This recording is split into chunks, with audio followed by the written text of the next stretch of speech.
After the teaser's response, people from China, Japan, we only have one lifetime, and I want to explore different. I have easily 5-6 new genres that are yet to be explored. Like that's already been written.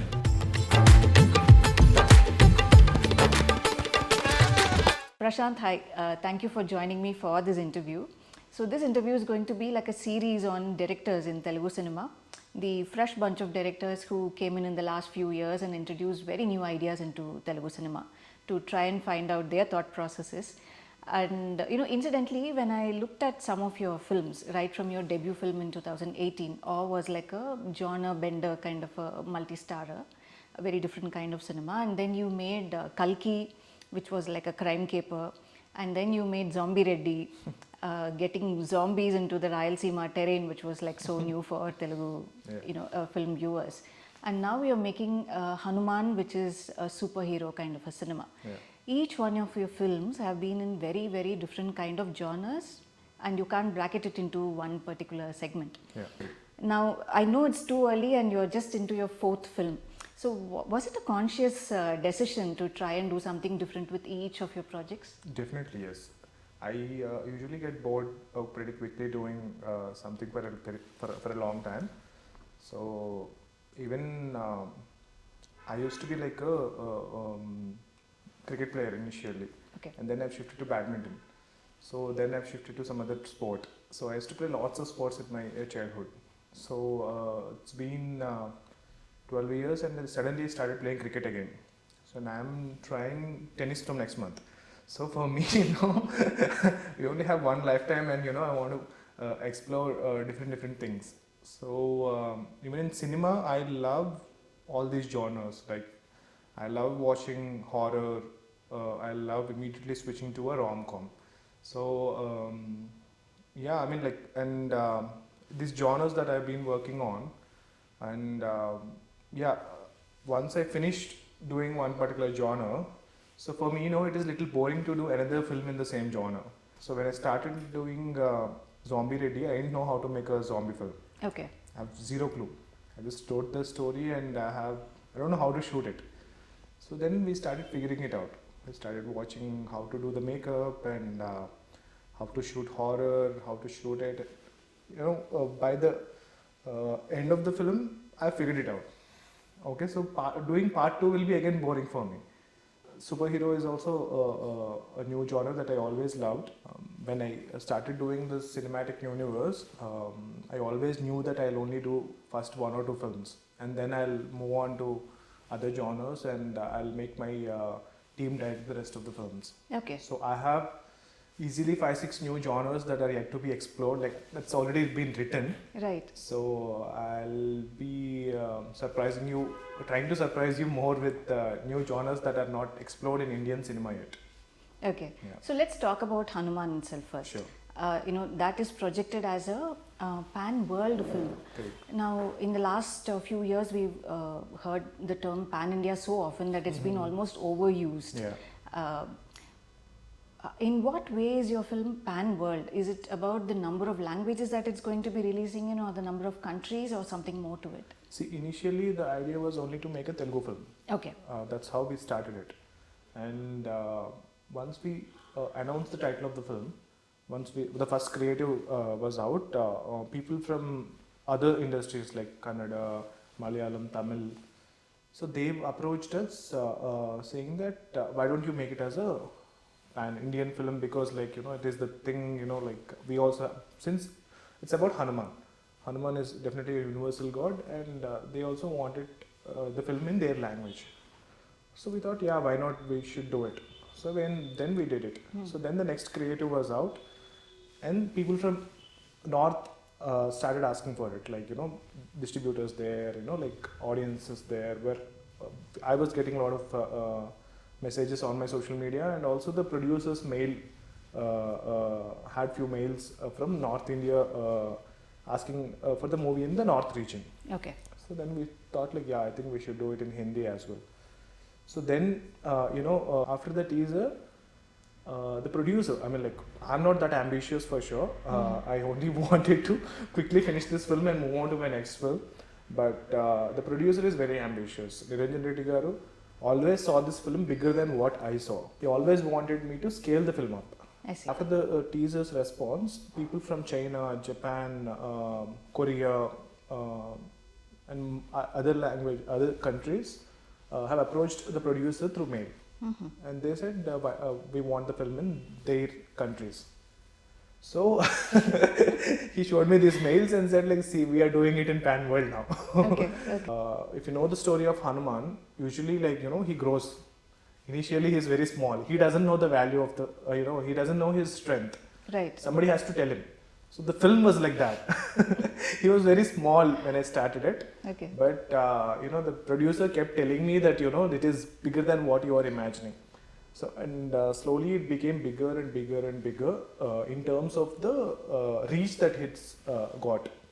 And today, I'm working on so many other languages. I'm meeting so many people, distributors and all that. And that's how it became pan world.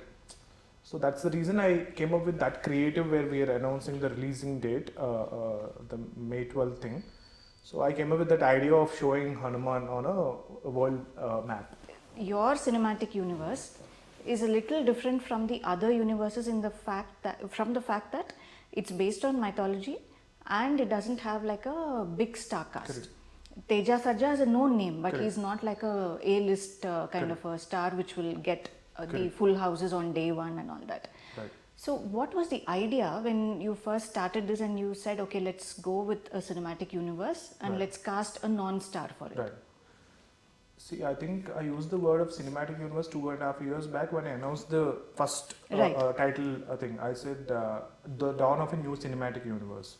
I'm so lazy that I couldn't come up with something better than my own name. Okay. But I'm very happy that so many new cinematic universes are coming. It doesn't matter who came with it with first. Right. It really doesn't matter.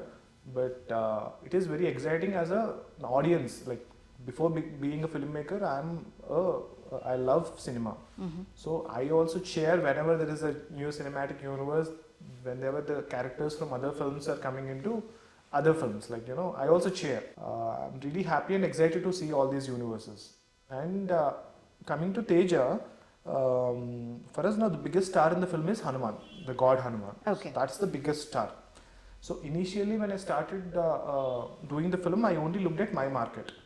So what is my market? So imagine I made 3 films. So if I make a film, irrespective of who the actor is, how much can I sell that for? So it can be very small also. So I just checked it, I Okay. just found out from people saying that, okay, will it be this much? Okay, this much. Okay, this is the little market that I have. Forget about the star hero. So I actually waited for a couple of other actresses to do a couple of other films. So it was taking forever, like everybody's busy with other stuff. All right. So I thought like, let us, even before Zombie Reddy, that was that, like I waited and then I always have a deadline. So for everything, okay, after that deadline, it is over for me. So I waited, I put a deadline. After that, I thought like, okay, this star needs little more time to come on to my project. So let me start something on my own within the market that I have. Like probably could be very small, but there are few people who will come to theatre to watch a Prasanth Varma film. So let us make the film for them. So that's how I started it. Even Hanu-Man, that's how, after the success of Zombie Reddy, because Zombie Reddy was a commercial success. So I thought, okay, this is the number that I can get it back, making film with anyone. Okay. So I started with that budget. So then we announced the title of Hanu-Man. At the time, the Teja was also not casted. So I just have the story, and then I thought I'll just announce it because it was my birthday and I wanted to do something on that day. So I announced it, and I recovered. We got an offer for Hindi dubbing rights. All right. So that was almost 5 times what I thought my market was. So we thought, wow, this is something. So we scaled it little more up, Okay. from what the initial story was. So then we started shooting. We casted Teja because like I thought, you know, he is the underdog that everybody wants to win. Like, you know, like whenever you need we do a superhero films. So there are two ways. One, he already has superpowers. Two, he's just a young lad, an underdog, Right. who everybody likes and loves and wants to get superpowers. So I thought I'll take this approach. Okay. And I thought Teja was perfect. He has a very lovable image, and not only as an actor, as a person also. Since we've been seeing him as a child actor, we all like him. Like, you know, there is a positivity. Forget about the market. So forget about the market, but we all want him to win. Right. So for me, it was a perfect casting for me. So, but he was looking totally different at that time. You know, for Zombie Reddy, I made him look like a little more city urban guy. Okay. So I thought, if he's an actor, the makeover can be done. So makeover is not a big deal. Okay. So he has to be an actor first. So that is my first priority. So Teja was a good Teja is a good actor. Immediately we worked on making him how he will look as a village guy. So all the look tests and everything was done, and then we thought we'll just start it. So I think that's how we started working on Hanu-Man. But we never thought, we'll make it this big. Right. So the idea was to invest on the content of the film. So anybody, and the main credit should go to the producer also, like, because like he was the one who believed that, you know, irrespective of who the star or the actor in the film is, so this film has the potential to make a lot of money. So he believed in it. He was the one who said it's okay. Even Adhira that I'm doing next in this universe, I'm working with Kalyan. Yeah, he's a newcomer. He's a newcomer again, but it's a very, very big film. So comparatively, we almost finished writing it. It is probably 4 or 5 times bigger than Hanu-Man, but budget-wise and everything. But we are very confident that we can easily recover that money. Right now, superhero is the thing that I strongly believe will work big time. Yeah. Was the Marvel Cinematic Universe also a kind of a reference point, saying Definitely. that All the Marvel, DC, and I have watched all the superhero films that are ever released. Even if it is a B-grade small superhero film, I watched it because I wanted to see what all they have done, and I have to make it unique. I cannot. This guy cannot have superpowers that somebody else also has. So yeah. And Minnal Murli was one film that was parallelly announced, and parallelly that was happening. Yeah. We initially called it the first superhero film and all that, but then Minnal Murli came, so we had to change the tagline. Yeah. Okay. Yeah. Mythology, a little bit of the mythological references has been a part of your narrative right from your first film. Correct. In very different kinds, Yes. it might be giving clues in certain plot points and to take the story forward. Correct. And if I'm not mistaken, the interest in mythology for you came about during your school years, isn't it? Correct. You were studying in Palakolu. Yes. And can you tell me a little bit about your childhood years? What was it that about the mythological texts that you learnt in school, Yeah. or from your teachers, or Yeah. from anybody who were close to you, that really fascinated you at that point? So I studied in a school called Saraswati Shishu Mandir. There are schools all over the India, and it's a Telugu medium school. So we have an extra subject along with science, maths, social. We have Sanskritam. Oh, okay. Not Sanskritam, Sadacharam. Sorry, Sanskritam is a language. Right, So Sadacharam, and there is an extra subject. So in that subject, they used to teach us Gita, Bhagavad Gita, and all our itihasas basically. Okay. In one, probably in my 6th class or 7th class, we had Ramayana. Okay. So, and then in the next class we read Mahabharata. In the next class, I think we had Bhagavatam also. Bhagavatam also, yeah. We had competitions where we can recite all the shlokas in Bhagavatam. I mean, like Bhagavad Gita. So that. And I was very excited with all these stories. I really liked those stories. And the kind of drama that's there in those stories, even today, yesterday I went to Mumbai and I bought another book on the tales that nobody knows in our mythologies. Mm-hmm. So still today I read these books where they really fascinate me, and yeah, that's the inspiration. So and automatically it's there in our blood. My sister writes with me now. Right. Yeah, so she's also from the same school.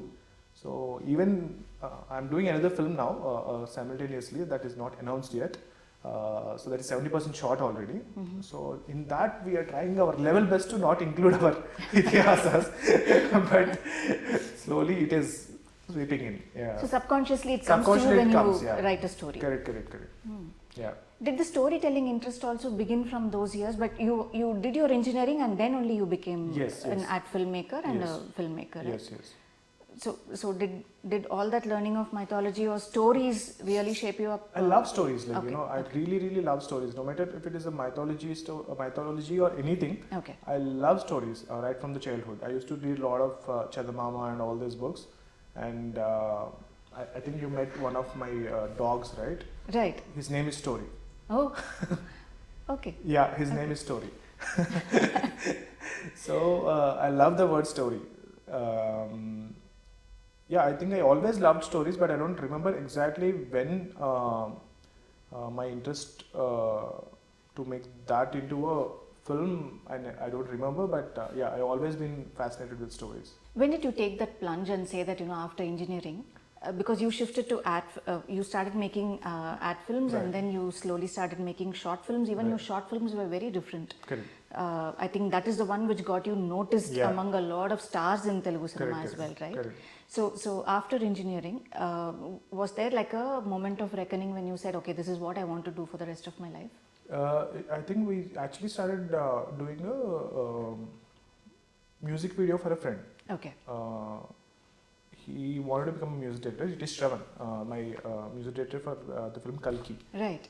Okay, so he was my friend's brother. He wanted to become a music director. So he wanted help to set it up. So I just googled how to shoot a music video in internet, and I started helping him. So that became viral. And then we did one more. Everything started becoming like viral. So we started doing more and more music videos. From there I did a short film, and then I don't even remember when I thought I should become a director. To make them, to make those videos look better and better, I started learning cinema. I think you learned visual effects, you learned editing, you learned Everything, cinematography, and then you learned screenwriting and direction. Right? Correct. So did all that give you like an overall perspective of what all goes into filmmaking? Absolutely. I just learned because I had to make that video. There was no editor, so I learned editing. There was no cameraman at one point of time. I learned cinematography. So it was all due to because of the necessity. And I started having a lot of fun doing it. Okay. So end of the that's what it matters. Whenever I commit to a new project, I tell them, so for me the result nobody knows whether the film will work or not work. It is only about that one weekend, right? So let us not fight while making the film.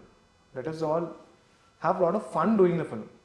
So for me, at one point, when I was 3 months back, 2 months back, I think, 3 months back, before the release of the teaser, I was shooting Hanu-Man. I was simultaneously shooting another film, and I was shooting Unstoppable promo. Everything in the same week. So that was madness. We were doing alternatively different things, different formats as well. So the genre of Hanu-Man and that other film is totally different. It is polar opposite.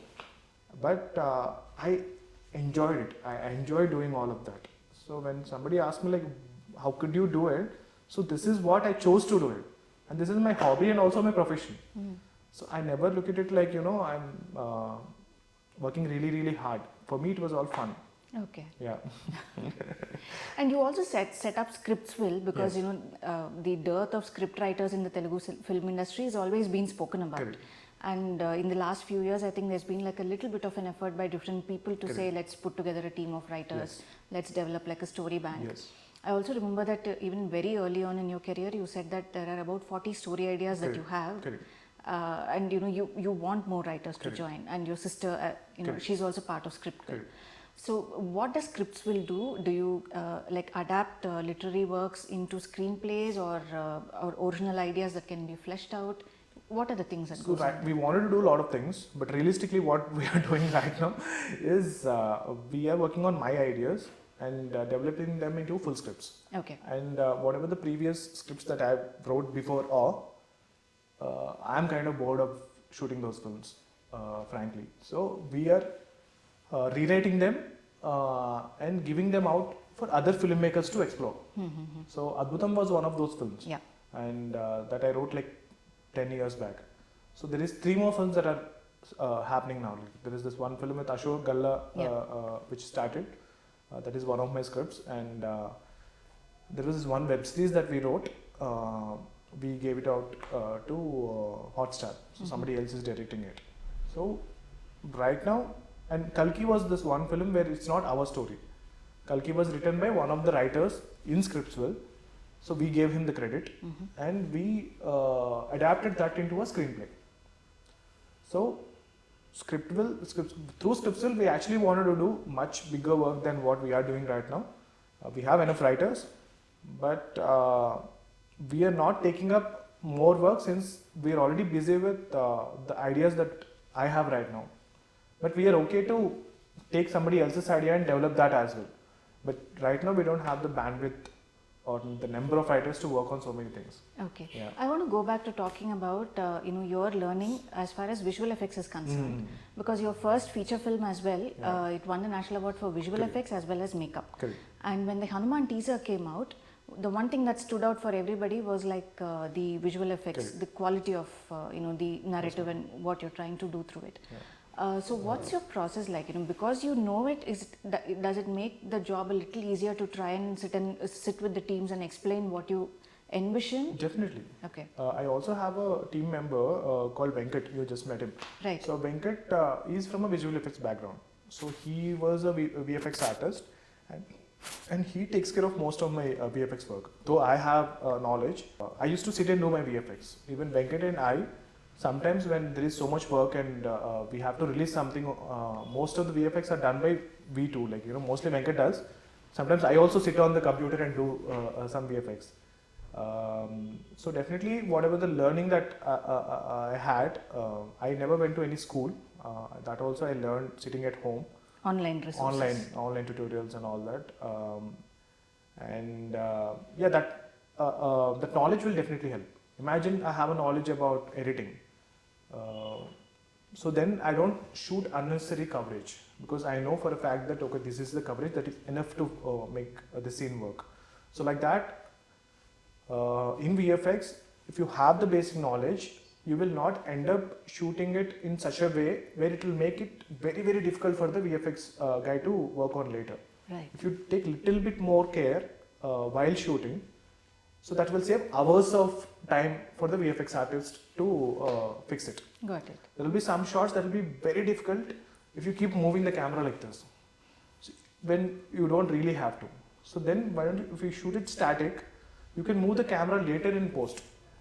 So things like very minimal things. You know, I recently met Rajamouli Garu to take his advice on how to finish Hanu-Man VFX. So he suggested me a few things that I never knew. How to, he told me that if this shot is not needed in the film, the VFX shot, even without that shot, if the film still works, remove that shot. Don't even start working on the VFX. So that is one very big, it sounds very simple, but it is really, really helpful when you are working on a VFX film. Yeah, Sometimes it takes several hours for the team to work. Several hours. Sometimes you will remove it after the entire edit is done. You have to finish your final cut first, and then start VFX work. So that, you know, unnecessary amount of time that you spend on VFX shots that will not finally end up in the final film So all that money and time is saved. Okay. And then there are a couple of other suggestions that he gave that we are applying now. Oh, okay. Yeah. Even before you directed your first feature film, it took you about 8 years, isn't Correct. it? That was like a long journey. Correct, absolutely. Several short films came out, people were noticing it, right from Regina to Kajal to Sandeep, Nani, Ravi Teja, everybody noticed you through your short films. Correct. And there were also several projects that almost went on floors and then got cancelled or shelved. More than 18 projects. What kept you going through that time? The thing is, like, at one point, to be really frank, I actually lost my engineering certificate. I was a very studious guy. Okay. I didn't even try taking that certificate again. Because for me, once I took that decision of becoming a filmmaker, I never wanted to go back to doing anything else. So for me, this is it. So no matter what, no matter when it will happen, I will keep pursuing it. If it's not, if I don't become a director, I might become an editor. I might become a VFX artist. I might become something else in the cinema. But I've decided never to go back and do something else. So there's no plan B? There's no plan B. So somebody told me this, like, that was one thing that really shaped my career. Like, at one point in engineering, I thought after engineering I'll go do MS and come back and work for 1-2 years in software and then try to become a filmmaker. So that if this doesn't work, I can go back to go any software job and be decent. But somebody said, if you have a tube to learn swimming, you will never learn swimming. If you have the backup, you will not learn swimming quickly. Filmmaking is like jumping into an ocean. Right. So 99% people will die. So you have to be that 1%. You have to learn swimming quickly. You should not have a tube. Okay. Yeah. So that's what somebody told me. And then from that moment, I didn't even apply my engineering certificate again. Okay. So for me, this is do or die. Yeah. So no matter how many projects that got shelved, I always thought like, But I think you got like a very unconventional film to launch your career, which got noticed big time. Yeah. Because it was a film where, Awe was a film where you're talking about a psychological thriller. It's like a drama, but there are several social issues into it. Yeah. And the genre keeps shifting every 10 to 15 minutes. Correct. And you had several well-known names, but all of them fit into that kind of a world. Correct. And even at that time, I remember you saying that, at one point, Kajal said, let's make it bigger, let's make it in Hindi, but you kind of wanted to run away from that. Then there was Nani who said, let's do it. Initially, you had your reluctance, but then he convinced you that this is your baby and nothing else will be changed. Correct, absolutely. So you went ahead with it and everybody came on board. Yes. And post that, did the other, well-known names, well-known actors want to collaborate with you for other projects? But because the other subsequent projects are with well-known names, but definitely not star names, right? So were there other projects in consideration that you put on hold? Initially, I wanted to make one kind of cinema Okay. when I wanted to become a filmmaker. Then I started writing for the hero. I started writing for the producer. Imagine the producer wants to make one kind of cinema. I used to write that kind of a script in that genre. Imagine if I'm traveling with one hero, I go and pitch one story to a hero, and he says, I think I want to do this kind of cinema. Because like there is this one horror comedy that worked and I want to do a horror comedy. I'll immediately go back and write a horror comedy. I'll watch all kinds of horror comedies that I've ever written. And that was a thing, most of my other scripts were scripts that my hero or my producer wanted to make. And after almost 16, 17 projects of mine got shelved, it's the exact place where I was sitting. Where you were sitting right now. Okay. And I took the decision, I'll make Awe. I see. So I'll make something for myself. Yeah, where the director's voice comes through, the so let me storyteller's make voice comes through. 10 years back when I came into 8 years back when I came into the industry, what kind of cinema I wanted to make. Let us go back to that, because I've tried making films for other people. So let me just go back to do something that I wanted to do. Okay. That's how Awe started. Right. That's how I started writing Awe. And then after Awe, slowly again I started writing for the stars. So there was this one star who wanted to work with me, and again I started writing for him. There was this one more star who wanted to work with me, and I started writing for him. Even if I wrote for them, they are busy with other projects. Even after finishing the entire script, suddenly something else comes up for them, maybe a bigger director or maybe a more interesting script for them. So they will say, why don't you wait, Prasanth, we'll just go and finish that film and come back.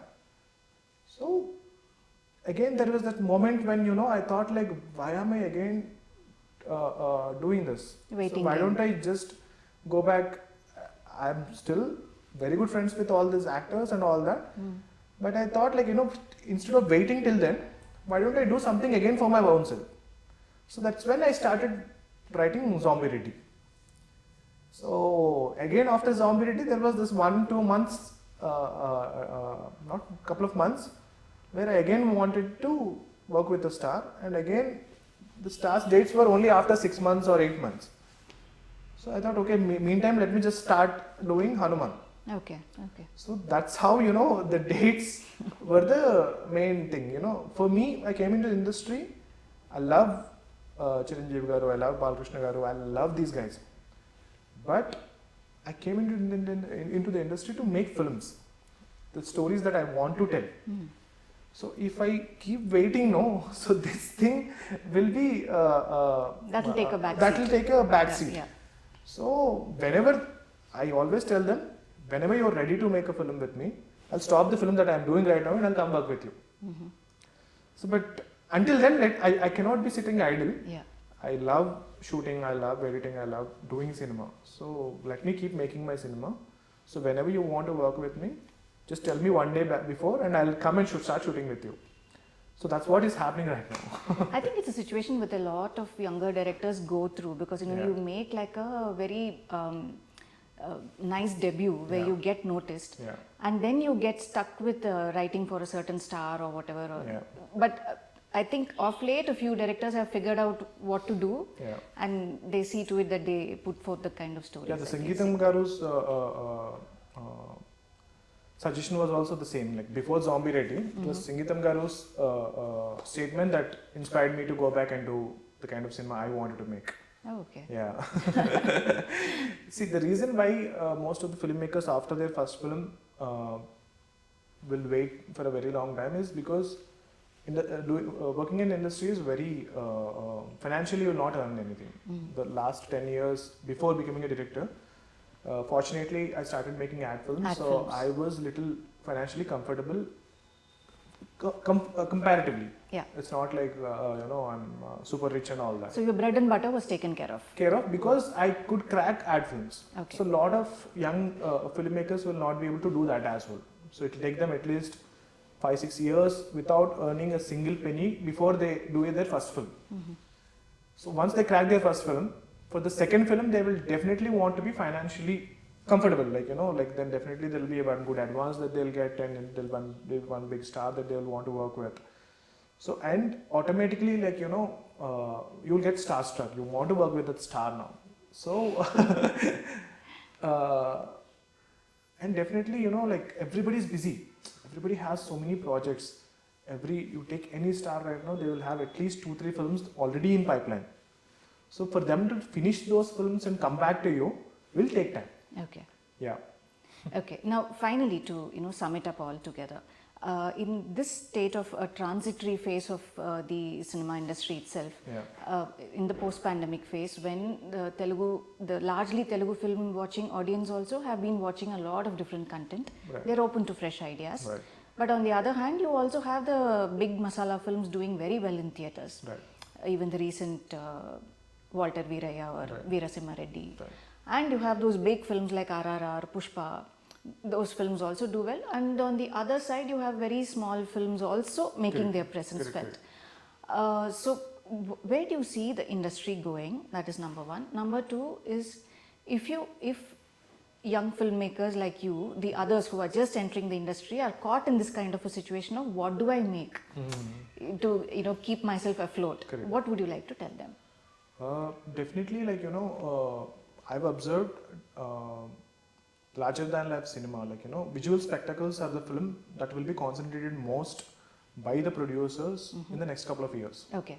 Because they're all believing that, those are the films that will only bring audience to theaters. Okay, that is one thing that I've been hearing all over India. Like, I've gone to Mumbai, I've gone to Chennai and all these places. Everybody is saying, sir, films like yours will only come, will make audience come to theaters, sir. Normal dramas will not make audience come to theaters, is what their perspective is.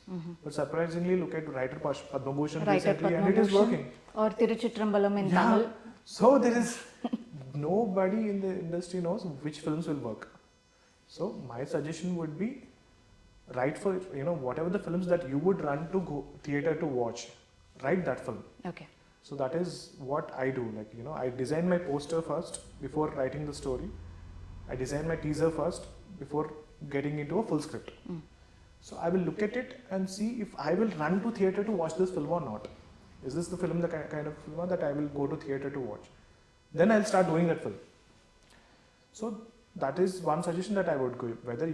Write whatever you will go to theater to watch. So second being, what was the second question, sorry? I mean, where do you see the industry going as well? I think you answered the part about the younger filmmakers and what you would like to tell them. Where do you see things moving forward?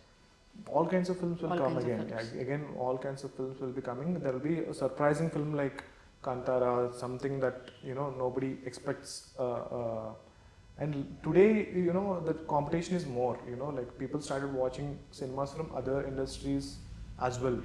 At the same time, the opportunities are also more. So your film will be seen by all the other language people also. So, but because of this OTT thing, the opportunities are more. Okay. More for people who are in their early stages, like, because people, more experienced filmmakers are becoming showrunners. The people who wants to prove are becoming directors to do a lot of OTT content. So the opportunities are more and the competition is more because probably 10 years back, not these many more people want to become filmmakers. See, only people who, there used to be the saying that only people who are good for nothing will go to cinema industry. That's what people used to say. And I was very studious when I wanted to become a filmmaker. All my relatives said, you were a class topper. And So everybody told me that, why are you going into the film industry? People who are good for nothing will go into the film industry. But today is not that anymore, because filmmaking has also become a mainstream profession. Like, people give respect to filmmakers, and the respect is definitely multiplied these days compared to the old days where people used to not even give their girl to a filmmaker. I think it's a little better now. But exciting times ahead. I think a lot of more interesting stuff will be coming. People cannot be lazy anymore. They cannot just write anything and just say that it will work, because audience are exposed to so much good content on OTT. You have to write better than that. You have to work extra hard and extra smart to make films that will make audience come to theater and watch it. Okay. Nice. All the best for Hanu-Man, and looking forward to seeing what other new surprises that you will have in store, because with each of your films we've learned to expect something unexpected. And I'm also like very looking forward to your review of my film, what you will write this time, because I read all your reviews, like whenever even if I don't watch the film, I'll just go through it and see what's your point of view about it. And I don't know if you remember the last time that I asked somebody, did somebody already make a film on survival in Telugu? So that is my next genre. So that's what I'm working on next. So I'm really looking forward to see what your opinion about my films will be. And I hope I'll surprise you. Nice. Thanks, Prasanth. Thanks. I'm glad we could take the time out and do this conversation. You're welcome. I'm happy to doing this. Thank you. Thank you.